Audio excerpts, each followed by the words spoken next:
이 시간에는 이데일리 미디어 그룹 현 기자들의 이 현장 취재 얘기를 조금 더 가까이에서 들어보도록 하겠습니다. 월요일에는 바이오로 문을 엽니다. 석지연 바이오 플랫폼 센터 기자와 함께하도록 하겠습니다. 안녕하십니까? 안녕하세요. 네. 일단 지난주 우리 시장에서는 바이오주 흐름이 그닥 좋지는 않았습니다. 그런데 정부 쪽에서 이 바이오 제조 혁신 전략 발표하고 이래서 다시 한번 조금 활기를 띨 수 있지 않을까 기대는 해보는데 현장에서 좀 체감하기에 분위기는 어떻습니까, 산업이요? 이제 바이오가 좀 좋아지는 듯 했다가 이제 다시 저조한 흐름을 보이고 있는 거는 맞고요. 특히 이제 바이오 기업들 관련해서 알테오젠이 이제 수급을 좀 터준 느낌이 있었지만 이제 그 이후에 또 일단 뭐 감사 의견 거절 공시들이 좀 나오면서 네. 지금 우리 NK맥스도 지금 최근에 감사 의견 거절이 나왔거든요. 네.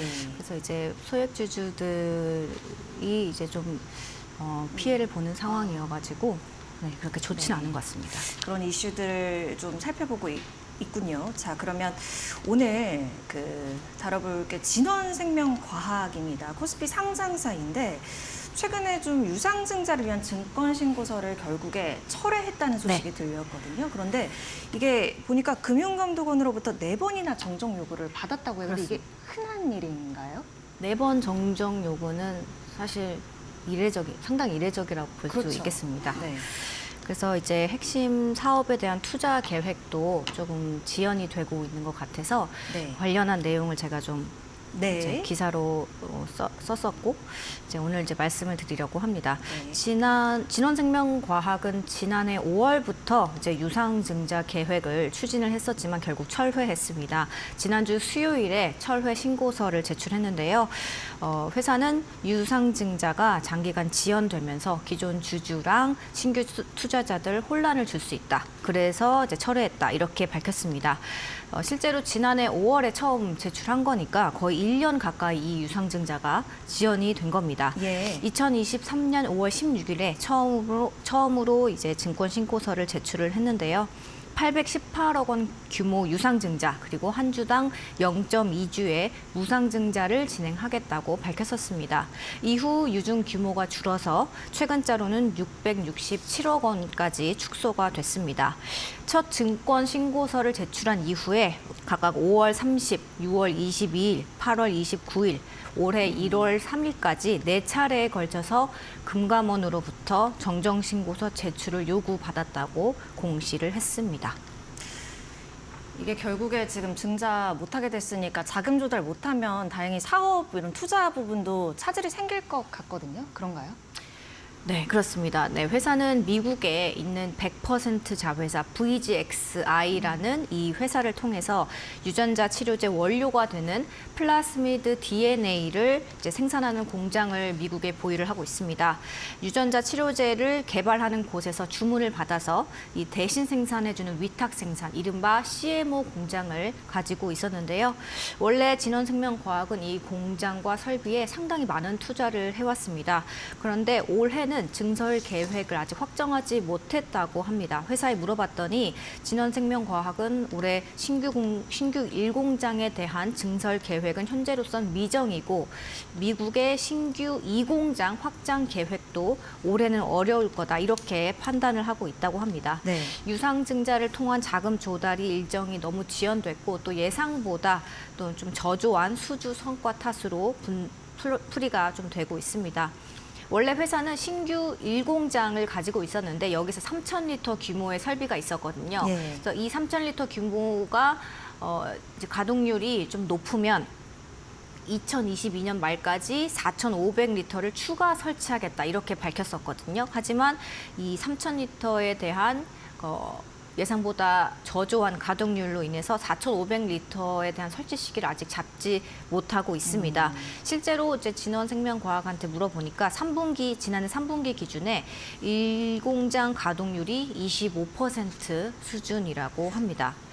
아까 2022년 말까지 4,500m 맞아요? 그때까지 그러니까 못해서 3,000m도 달성을 못했고 4,500m도 달성이 결국에는 안 됐기 때문에 추가적인 증설에 대한 것은 추진을 못했다 이렇게 보면 되는 건가요? 네, 그 3,000리터 설비가 이제 가동률이 엄청 높으면 그 다음에 옆에다 4,500리터짜리를 하나 추가로 설치를 하려고 했는데 이제 예상보다 이제 저조해서 3,000리터만 갖고도 이제 충분했던 거죠. 공장이 돌아가는 그렇죠. 게. 그래서 이제 미뤄졌고 또 신규 1공장 자체에 또 옆에 2공장을 또 새로 세우기로 했거든요. 네. 그런데 이제 올해는 이게 실행에 옮기기 어려울 거다 이렇게 또 판단을 하고 있습니다.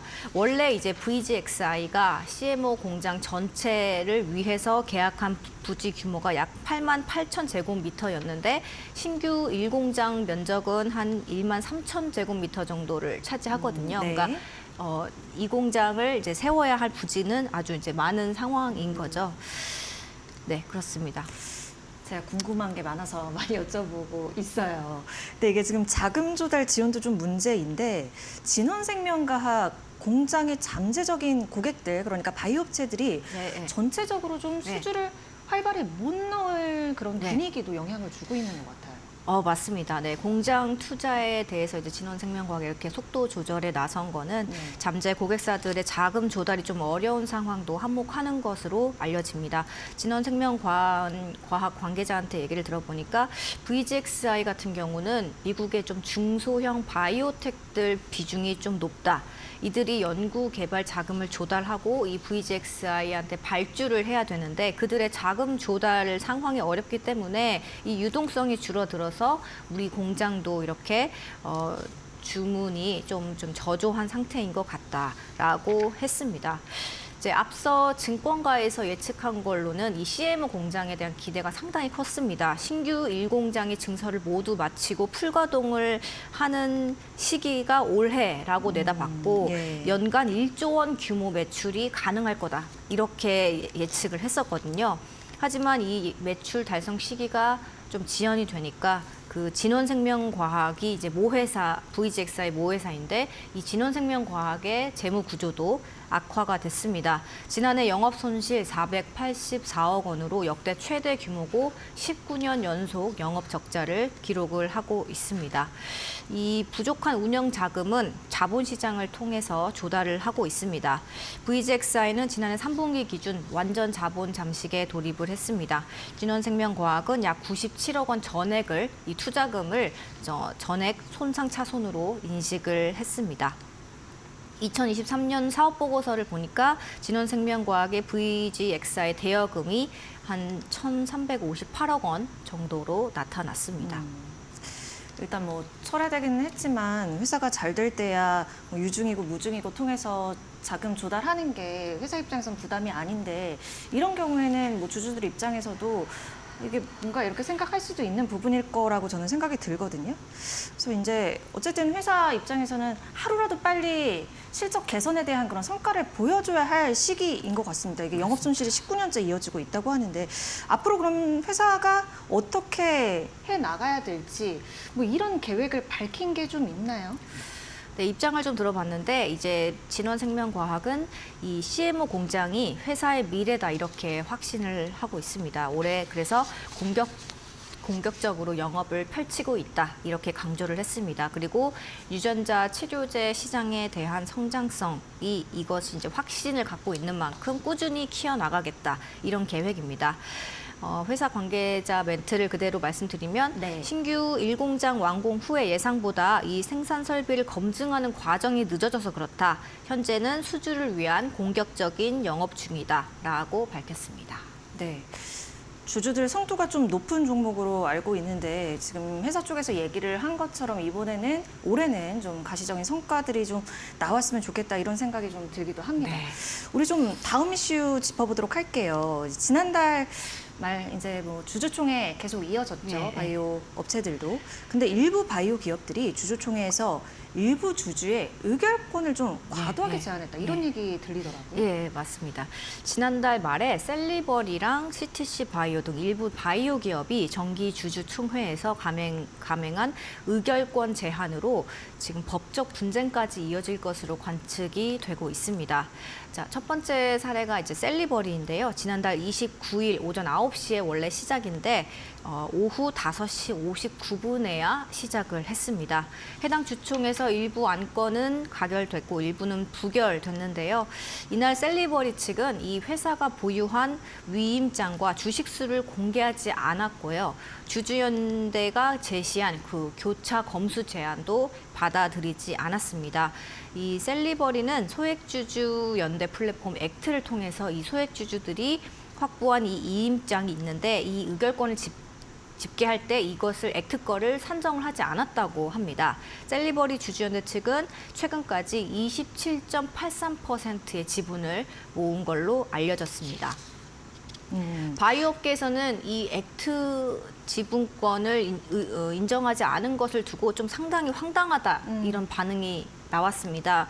국내에서 열린 주총에서 액트의 위임장이 인정받지 못한 건 사실상 이번이 처음인데요.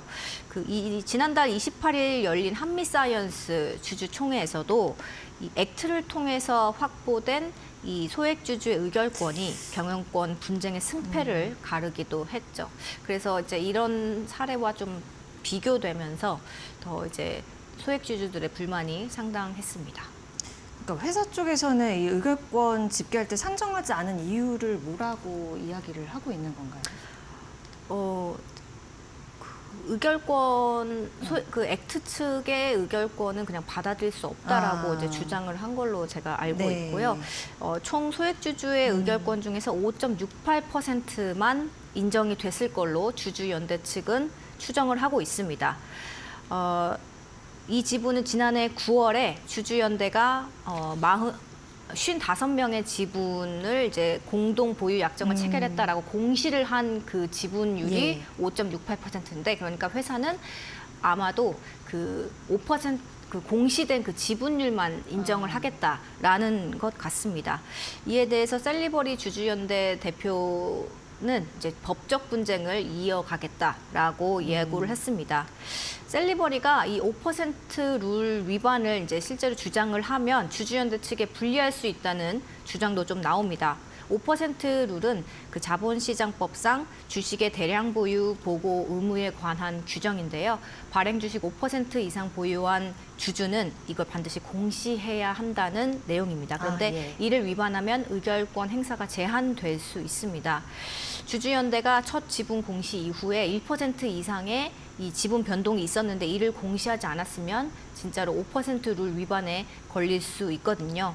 실제로 비슷한 사례가 바이오 업계에서 있었습니다. 이 헬릭스미스 사례인데 네네. 헬릭스미스 소액주주 연합이 지난해 1월 임시주주총회에서 사측이 5% 룰을 적용한 것에 반발해서 임시주주총회 절차상 하자가 있다. 그러면서 증거 보전 신청을 했지만 이게 좀 기각이 됐습니다. 네, 지금 그런 상황인데 지금 CTC 바이오 같은 경우도 파마 리서치 의결권 5%로 제한해서 논란이 있다고 하는데 이 내용도 조금 짧게 살펴주시겠어요? 네. 파마 리서치가 꾸준히 장내 매수를 이제 추진해서 지난해 9월에 CTC 바이오 최대 주주를 꿰찬 업체입니다. 그러니까 업체가 업체 그 지분을 이제 매수를 해서 이제 최대 주주가 된 건데요. 파마 리서치 의결권에 5%를 적용해서 의결권을 제한한 채 이 정기 주주 총회를 마쳤다고 합니다. 네, 감사합니다. 오늘 이데일리 인사이트는 바이오 플랫폼 섹터 석지영 기자와 함께했습니다. 오늘 말씀 고맙습니다. 감사합니다.